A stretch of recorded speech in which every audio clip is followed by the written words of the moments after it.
Yes, Hickok 45, your internet shooting companion, coming to you from the green hills of Tennessee. Yes, the home of Alvin York and lots of other cool people. And I'm glad it's the home of me this week and sort of the home of you this week, right? Do I sound a little different? Do I sound a little hoarse or just a little pony? See any other dad jokes I could throw at you? Maybe it's because I have a revolver out. Yeah, that encourages dad jokes, I think. This is my Model 19. This is the Dash 3, yeah, but made in the early 70s, and 357 Magnum.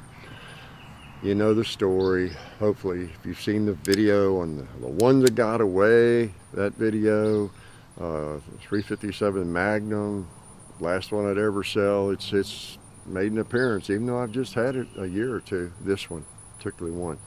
So I was in the mood to shoot it. I really was. Simplicity today. I've got 2 or 3 kinds of ammo and just this revolver, some 38 special, got some Winchester, what do I have? Gosh, S&B, some Fiocchi, Sig Sauer, or Sig Sauer.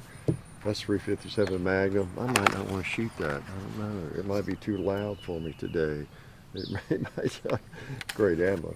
And in my hand loads I was shooting there to open with. So just sort of a kinder, gentler shooting engagement, I think. Yeah, I've been a little under the weather. Wow, lots happened the last few weeks. I went to the NRA meeting and came back. Seemed like it was, I don't know, been in a whirlwind. And then went off on the trip I told you about last week for a week and on the road a lot and everything. And then came back and I did the insert for last Sunday video. And that was the last day, I guess. That was, yeah, but I felt pretty good. So the reason I always knock on wood when I brag a little bit, well, I don't really brag, but I mention I've not been sick or whatever, knock on wood. I always look for wood to knock on. There's a reason for that. I've talked to you all a lot about Murphy, and most of you know about Murphy, that he's always around. And I'm well aware of that. I've been well aware of that for a lot of decades. And so I'm careful about what I boast about. I might mention facts, but I don't do a lot of boasting, right? It's just not wise, because the next day I got the dreaded pandemic virus. Yeah, I got it finally after all these years. Again, I have not having had a cold or anything since the winter of 2018-19. And then I don't even remember. It could have been a year before that, but I can date it back to 4 years, because of the way things happened there. And I don't have them in the summer, and I didn't have one that fall because I was getting ready for SHOT Show, and I always hate to have a cold at SHOT. I've talked about that, and so I'm tracking it more closely. And I knew I didn't have one. And then, of course, that SHOT Show, which was January 2020, that was when it hit, the pandemic hit. And so then we've all especially been monitoring, oh my gosh, you get a little sniffle. Is that an allergy, or is that the big C or whatever, And so I've known that I've been lucky, a long time, and gone about my business, done everything normally, really, too. So, but anyway, it got me. Yeah, it did. And actually 3 or 4 pretty rough days. Yeah, really felt pretty bad. It's hard to, and I still don't feel great. I feel weak, today. It's hard for me to be objective about how bad it is, although I feel pretty bad. I didn't get out of my recliner much, for a couple of 3 days. Just didn't feel like it, which is pretty unlike me. I'm up and at it, and even when I was working, teaching and everything, I've got to be dying, or I'm going on to school, I'm going on to work. But since I don't have things very often, and I haven't in a long time at all, even just a minor cold. So I knew when I get one, and I eventually get one, and maybe even this, that it would seem worse than it probably is, maybe because I'm just spoiled by not having that kind of stuff. I've known people who were always sick. It seemed like they're always dragging around with bronchitis or a cough all the time, or they got the flu every year and they got this and that. And I don't know, I may be wrong. Someone like that, they get the big C19, and I don't know, maybe it's okay, just another week where I'm not feeling so good. So I don't know. But anyway, it kind of hit me a lot harder than I thought it would. It did. I'm not taking anything, and I didn't go to the doctor or anything like that, of course. But I just, hanging out, not eating too much, trying not to eat too much, and drinking a lot, not booze.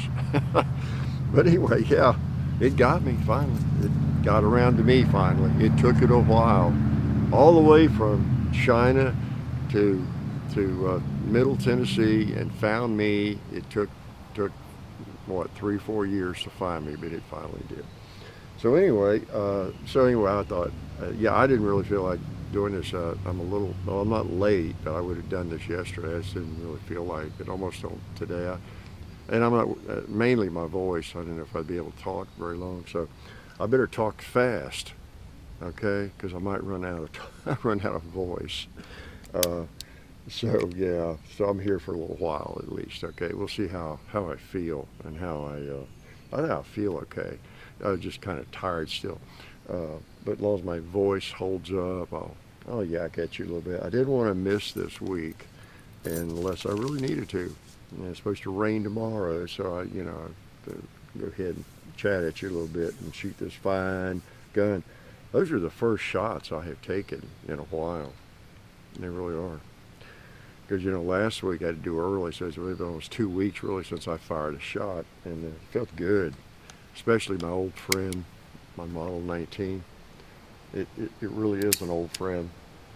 My first double action revolver, my Model 19, just exactly like this, in 1972-3. Yeah. So sweet. I drink a lot here. I brought an extra bottle of water.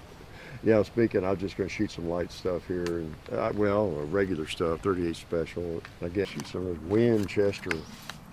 I haven't shot a lot of Winchester in the last 6-8 years. Wow, look at that. It's a holler point. That's actually a carry. That's a plus P round. And holler point, and let me check. I think I'll get it loaded here. I think it's 125 grain bullet. What I think, kind of a half jacket, and I like that looks at 125 grain, yeah, plus P, yeah. So let's shoot a couple of these. All right. Now, since it's a holler point, let's see if it'll blow up a 2-liter. Didn't even phase it. Did you see that? Must have just bounced off. I'll try another round. Huh. You don't reckon I might have just missed it, do you? I would never do that. Let's put a holler point on the cowboy. Yeah, let's put a holler point on the gong. All right. Excuse me. How about a bowling pin? I think I have another one left. What was I going to? Oh yeah, let's put it on this paper. Oh, accurate. Look at that accuracy. Oh, I haven't been sneezing that much. I think to get out here amongst all the pollen that might be adding to it. And also, I want to thank, Alabama holster. They're just almost always in my pocket. But they do make something besides pocket holsters. It's just that's their claim to fame for me. And I got a couple of their belt holsters I really like, and I keep forgetting to wear them. But they make purse holsters and belt holsters inside the waistband, outside the waistband. Just really nice Kydex concealment holsters, and really appreciate their support. I've been using their holsters for so long. And it just makes it great to have them on board as someone who supports the channel. It really does. And And the same for ballistol and Talon grips.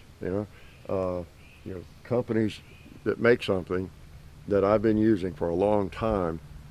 Just really neat to have them on as sponsors of what we do, because I've told, it sounds like BS. I've told some of our sponsors this before, occasionally over dinner, talking about it. It really is whether they're our sponsor next month or next year still or not, whatever the situation is. Life is short and things change, uh, but in so many ways, and I've said this for years, they enable us to do what we do, which is a little different than what some people do, and not just in the gun world, but in all aspects of YouTube and media in general. Is they keep us independent. I mean, it sounds ironic. Well, you got sponsors. They keep you. How does that work? They keep us independent of gun companies. I mean, we'd be independent anyway, but they enable us to do what we do, and do whatever we need to do, really, and keep and still stay independent. So it's kind of nice. I feel like they're really a part of the project. They're a part of the success. They're a part of the project, and whatever it is we offer to folks. Okay. So anyway, back on a little bit there. So that's pretty cool. Hollow points. Wow. So I guess the gong really is hurting now because I hit him with a hollow point. Oh man, here's something I want to say before we get too far. This business with the scams, Telegram, WhatsApp stuff, they take your username, they take your image, your avatar, usually it's somebody who's known on the internet. I see them from other users, people trying to sneak them in on our comments, and of course they use me all the time. Some variation on Hickok 45, the name, they'll have my avatar they've stolen and all that, and they just try to be so clever, don't they? Call me, hit me up at such and such number, or call me, text me, and you've won a gun, and I didn't want to really contact you directly. It's stupid stuff. Well, I don't even know what Telegram is. Again, I have no idea what WhatsApp is, and what's another common scam site. And for that matter, I don't really care what those sites are. I would never set up an account on one of them, just for the fact that they seem to be the official scam site of the planet. Okay, so whatever they are, to me they're just a scam site, and maybe they'll just be shut down. I mean, it seems like all the scams come from there. So anyway, I still get occasionally on Facebook or somewhere, someone says, well, did you try to contact me to tell me I won a gun? I said, no. And I know that a lot of people are new to the internet, but surely anybody that's fooled by that stuff is new to the internet. I hope. I mean, it will make fun of people, because there are people who are new to getting around the internet. Maybe they've been reluctant to use YouTube. Now, I saw that through the whole early years of our doing this. A lot of the growth of everybody's YouTube channel going back 10, 15 years, it was just gradually more people realizing YouTube had some decent stuff on it. Oh, there's gun videos on YouTube. Oh, I might be able to learn about a gun on YouTube. I thought that was just something dumb kids played with, a game or something. And so there's been a steady growth of people, and just like as I was into computers early on, but I'd have, most people had no use for them. They thought they didn't have use for them. And relatives, they looked at you like you were, oh, he must be smart. I thought he was. He has a computer. He's using a computer. I'm talking 1980, 81, 82. And, well, all through the 80s and part of the 90s, it was a little like that. Still, people thought you were just special if you could use a computer. And we had them all fooled. I had people fooled. They thought I was actually smart because I knew how to turn on a computer and write something, print it out, and maybe even use a spreadsheet a little bit. So you were considered a genius. It's funny. The same stuff I was later in the early 90s teaching sixth graders in computer enrichment classes, But anyway, So anyway, through that period of time, there would be. I remember I had a cousin, more like an uncle. He's a lot older, but he he finally got a computer. It was funny, and he was one of the first old guys I knew that got one. I'm talking, and he was probably at that time like 70 or something, or 75, which was really old for someone to get into a computer, and that because that would have been in the mid 80s or something. Because most people that were in that generation were not interested in getting a computer. My dad was not, and even though I could have helped him, he just didn't have a use for it really. But but my cousin did, who was actually my dad's age, and because he had kids in California and different things, and so that's what got him into it. Started emailing. He could email and get pictures of grandkids, that kind of thing. So that was the impetus for that. But somebody, there's always people getting into it new, so I shouldn't pick on people for being naive about that sort of thing. But really, I mean, I treat every email almost like that I get or anything is okay. Is this real? And if I have any doubt, I assume it's not. I delete it. I don't even open it. Sometimes that comes back to bite you a little bit. I had something from a bank like that once, and it just looked like, oh yeah, this is a pretty good job. Someone set this one up. They got the graphics and everything, and click on something. I forget what it was about. Now, nah, I'm not doing that. And I think I deleted it and got it again. Something about my account maybe, but anyway, I contacted the bank, and it was legitimate. I couldn't believe it. But in doubt, I just don't consider it seriously. And I assume other people do the same thing. I would rather delete stuff that I should not and ignore things I shouldn't, and then take a chance with that. Because every other email, or 8 out of 10, are scam stuff, and they go to spam. So anyway, please don't fall for that stupid stuff. There also, somebody's trying to sell I don't know, something. If anybody's trying to sell something using our name and all that kind of stuff, that's scam as well. And that's the reason enough not to buy it, whatever it is, right? You'll know if it's us. Sunday videos, I tell you anything we're involved in. You know who all our sponsors are, supporters are. There's no other secret supporters or any other secret ways that I'm trying to get stuff to you. I'm not going to be trying to tell you somewhere in comments that, hey Bill, guess what? Text me at X42933 and I'll get that Smith & Wesson 500 Magnum to you that you won. You forgot you won that drawing. If I ever get involved in doing that kind of stuff, somebody put me out of my misery, please. So, if you're around YouTube much at all, you know that. You're used to seeing that stuff. All right. Well, you're going to be shooting at what ammo? Speaking of revolvers, I've got a bunch of stuff I was going to talk about, but I probably won't because I'm under the weather still a little bit. Let me go ahead and shoot a couple of Magnums. I think my ears will handle it okay. I'll tell you one thing's weird.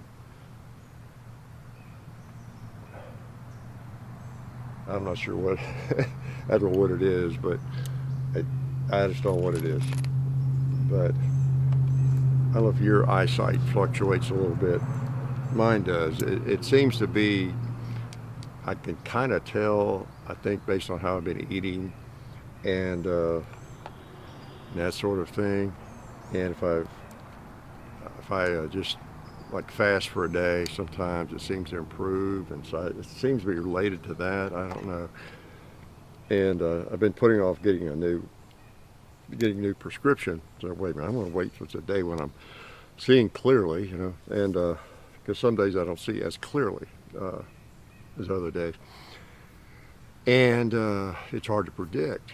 So I've been trying to figure this out for a good while now, but anyway. So I'll occasionally, a day, I'll go, wow, I just see more clearly. And starting about the first worst day of having this stuff. I got up and looked at the news, and I can tell by the byline on the news, the crawlers and stuff. Just looking at that, if I have a little trouble reading that from across the room, you know, or if it's pretty clear to me, that's a really good measure. It's like getting up and doing an eye test every morning early. Well, Sunday morning is like, wow, I haven't seen this clearly in years. Literally, I'm talking with my glasses, but I'm in really need of a new prescription. Maybe not, and it has held all week. All week, knock on wood for sure. And I don't know if it's because of catching the dreaded disease. I don't want it to go away. Figure that one out. We have any doctors out there that know anything about that? All right, because I've been trying to figure that one out for a while. Let's, wow, I got a good group going at this long range on that bullseye. All right, put a Magnum in there with them. How about you, cowboy? You need a Magnum. So do you, 2-liter. What about the buffalo?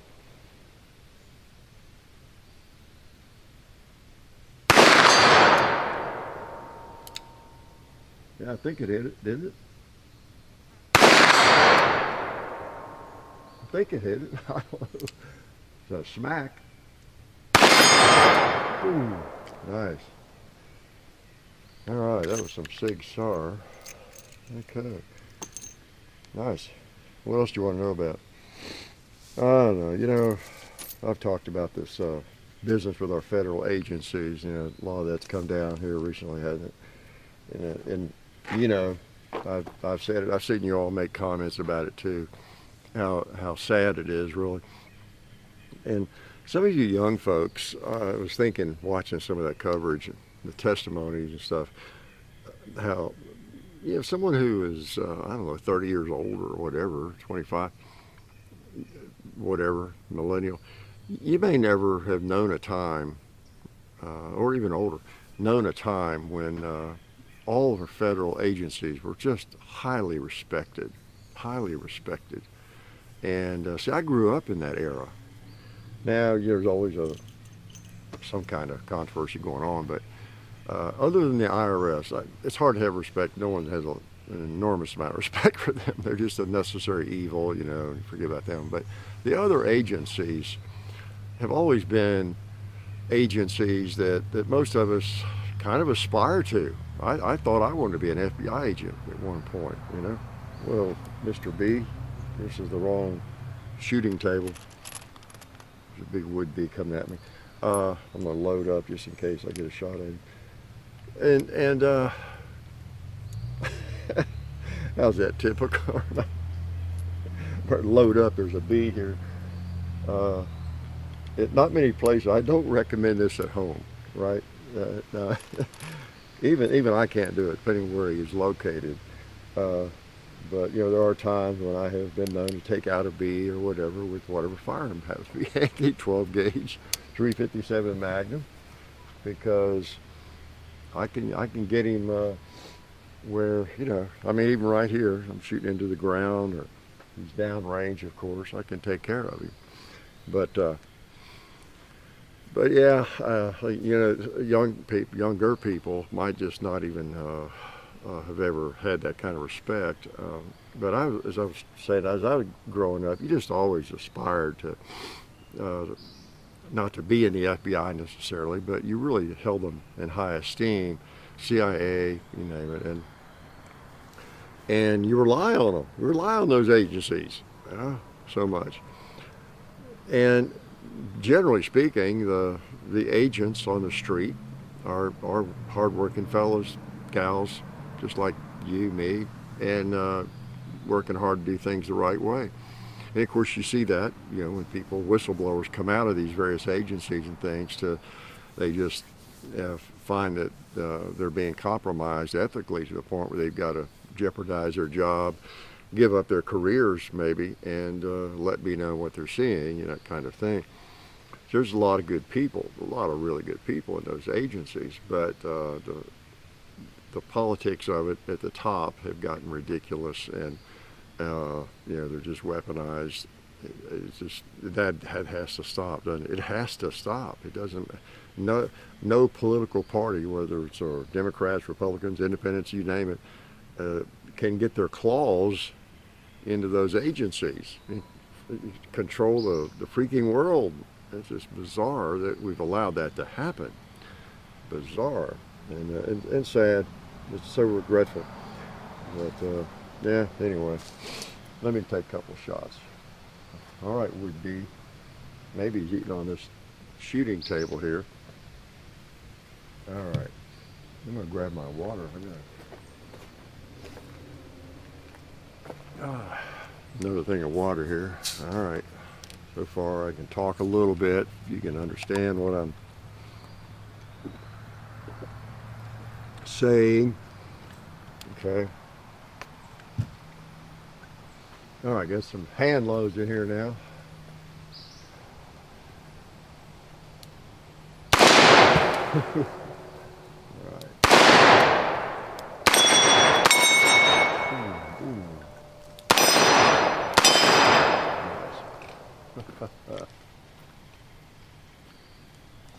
357. All right, sweet. That firearm fits my hands like a glove. It really does. Yeah, all right. Advice to young people, in case I have to bow out here. Well, talk about this occasionally, but it always bears repeating. And that has to do, as I was reminded this week, last week, on the issue of economics and budgeting. I heard somebody on the radio talking about budgeting or something, and there's probably no word that has more negative connotations, amongst a lot of people.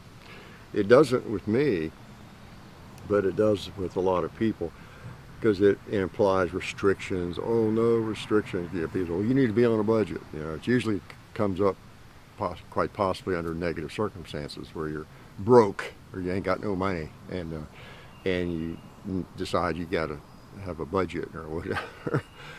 or it brings to mind when you hear that word, couple sitting at the kitchen table feverishly with a calculator trying to figure out how they're going to make ends meet, and work their budget.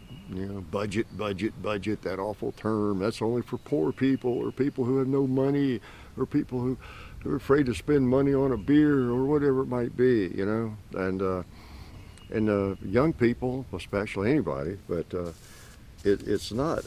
I told you, I think, how budgeting really turned me around dramatically. I use a spreadsheet. I've gone over that. One Sunday I showed you kind of what I do and everything. And all it is organizing your money.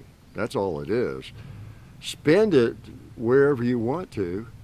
Just do it intentionally. Just do it intentionally. If it doesn't necessarily mean if you're 18 years old or you're 20 or you're in your first job and you don't want a budget because you still want to be able to go out and have a few beers with your friends, or you still want to buy a gun, and but my budget's just like, if I do a budget, there won't be a place in that for a gun or for ammo or something. Yeah. Well, what you do with the budget is you. It's yours. No one else maybe needs to see it, right? Now, if you're married or you got other people you're doing it with, that's a little different. But set up a budget. Yeah, it's very simple. How much money do you bring home, and just divide it up and what your expenses are, and then hopefully there's some left over. There better be a little bit, right? Or you need a second job, and have a miscellaneous category after you've got all the utilities and everything. The car insurance is due in 6 months. You got everything accounted for the whole year. Homeowners insurance, all stuff that doesn't come every month. You got all of it accounted for. Food, just the whole 9 yards.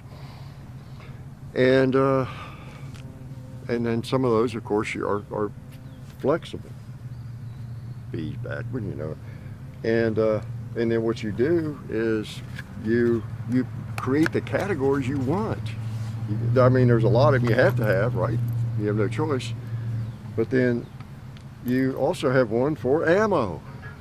I did that for years. I had one for guns. I had one for ammo, and I would let it build up, and after whatever, couple of months or something, I could pick up that gun if I want to. I've got the money in there to do that. Yeah. So I wasn't just all of a sudden pulling it out of somewhere else. Now, I'm sorry, y'all are probably gonna miss this visually.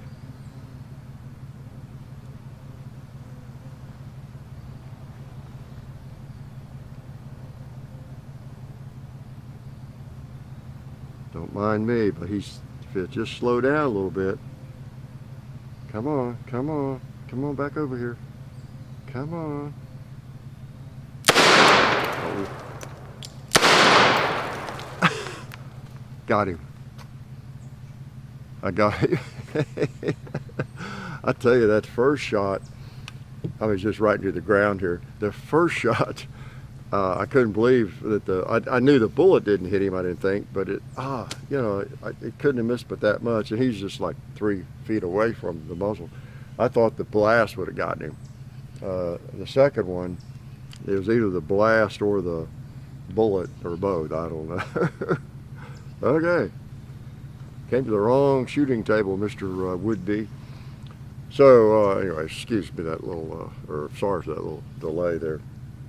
But yeah, you put all the stuff you like to do in your budget. In fact, I would recommend maybe that to begin with. Your categories. You remember my spreadsheet? I just put everything in there and you got to account for everything, and you just add it up. That's simple. It needs to come out to the same amount as your income, right? But go ahead and put all the categories that you think, what would my ideal life be here, or fairly ideal, not utopia, but all my expenses covered, and then a category for, I don't know, dinner out, or whatever you want to call it, and hobby, whatever your hobby is. It's golf or whatever it might be, a vacation. Put all that in there in the category. Okay, then I'm just saying how I would do it, and then fill in the amounts. You figure out what you spend a month on groceries and cars, repairs. You have car payments, if you have whatever, saving for a car. Everybody's got a car payment of some sort, either ahead of time or behind time. You're either saving up to buy a car, or you're paying for it after the fact, whatever. But there's an expense associated with every car, right? Every month, even if you have your car paid for, there's an expense associated, because it's going to need to be replaced down the road, 5 years, 10 years, whenever that is. And so that's part of the expense you're incurring. I look at it that way right now.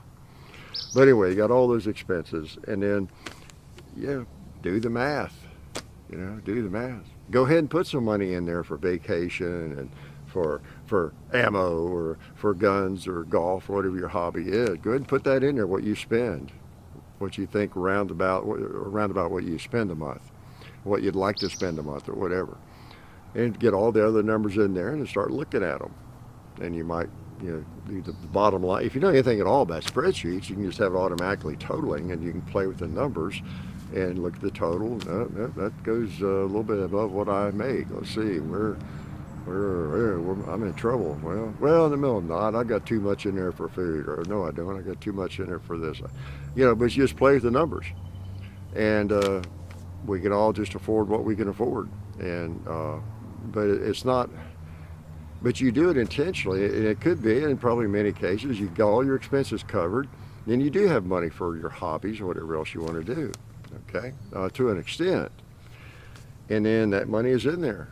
And as long as you kind of stick by that, then all right, I've got that item budgeted. I got my fund budgeted. It's in the budget, so I can do it. Yeah, as long as you can afford it, as long as the numbers come. And then, of course, savings. You want to be putting money in retirement and everything. Have a category for that as well. But just my recommendation. There's nothing you can do better in your life than to get that mapped out, even if it's secretly. you know, and if you break it, you know, whatever, you fudge on it, you break on it, at least you know you're fudging on the budget. You're breaking your budget, you're not going by it. You know, then it's just you and the piece of paper or the computer screen, and you can deal with that, all right? But get started on it, and it'll gradually become something that you just can't imagine not ever doing, all right? Otherwise, you'll just be broke your whole life. That's simple. You'll just be broke forever, like most people. You just will. You won't know how much money you have. That's the thing that I like so much about it when I started doing it was, you might, like right now, you might be sitting with a fair amount of money in your checking account, and you look at it, and I got $6,000 in there. That's cool. And someone said, well, hey man, you want to go canoeing?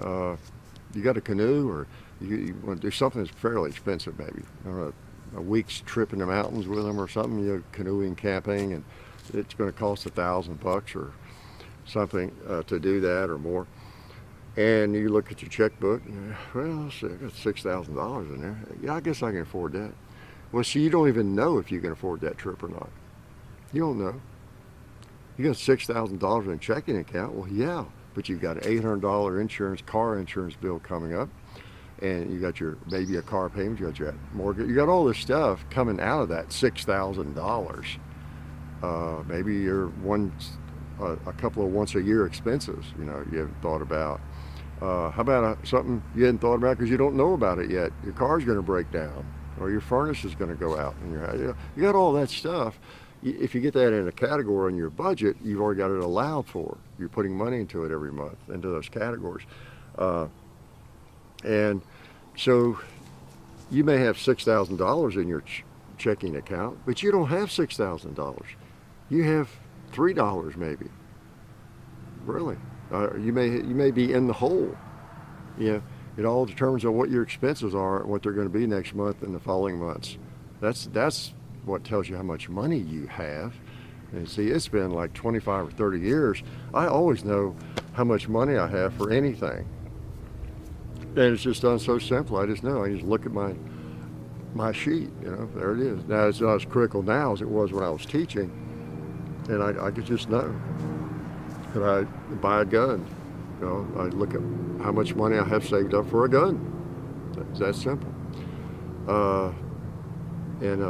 So I take it as a challenge to know what's coming up and thinking of every single expense that I have and making sure it's accounted for, you know.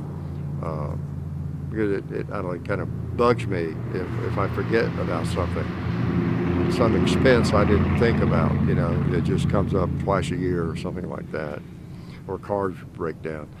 And I got to doing this a long time ago on cars, and I would get frustrated when I'd have a car repair that, oh wow, you know, I used to have Volvos back in the 80s, and I'd have some expense come up, and I just got to where, man, okay, I'm just not used to, because I couldn't, you know, do that myself, and you know, the average shade tree mechanic, you know, I didn't trust to work on the Volvo, so I just started, and I was driving a lot like I always have, so I just started. You know what? Being the genius I am, I'm gonna start putting. It's funny at that time. I think it's only $100 a month, but you know, I'm gonna start putting $100 a month in car maintenance aside, and then when it comes up $300 for something, you know, it won't hit me so hard, and I won't, you know, and that taught me a lesson early on about how effective that can be. So anyway, talk too much about that, but we don't talk about it enough. You know, because it's like eating and all that. The self-discipline is just such a tough thing. You know, with diet and money. You know, it's just so tough. We all face that challenge, and putting it on paper though, you know, really makes a huge difference. Huge difference. All right, I'll quit preaching a little here and shoot.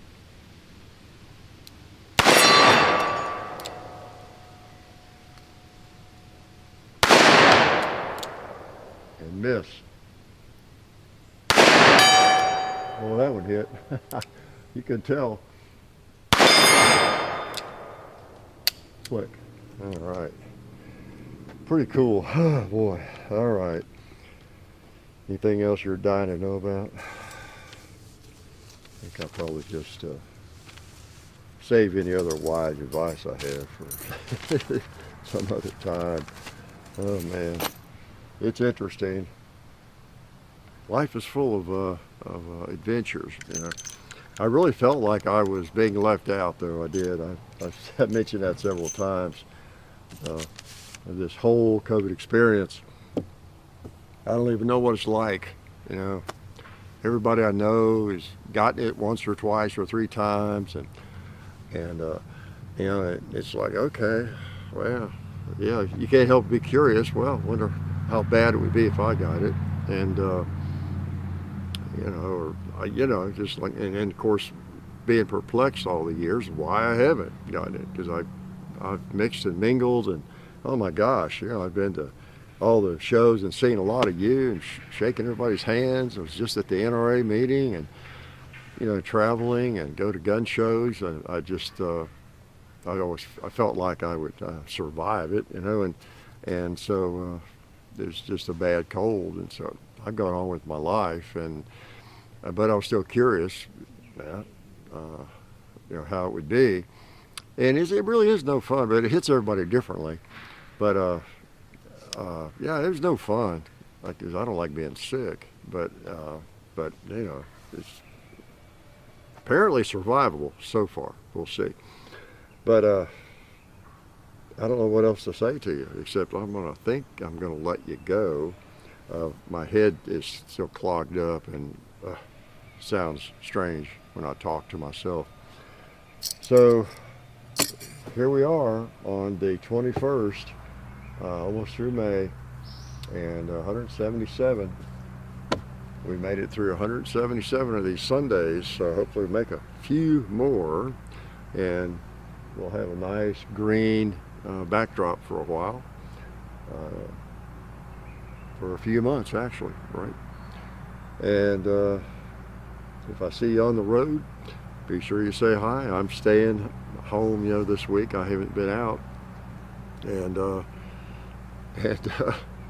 well, yeah. Well, yeah. Speaking of budget, I did go car shopping. It's funny, the day before it hit, and just clueless that I was incubating at the time, I guess. But and so I just come home, and I just hung around here in the recliner and on the couch, and out moseying around a little bit, not getting too excited, and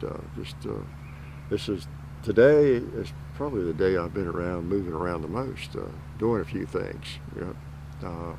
So not 100%, but what is 100% with me? You know, I never admit 100%. I'm usually operating at about 50. But anyway, good to be here, and glad y'all came out in the woods.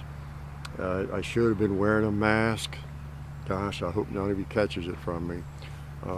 Hopefully you're wearing a mask. When you turned your computer on, you put a mask on maybe. So I'll let you go, and I will hopefully see you next week. Life is good.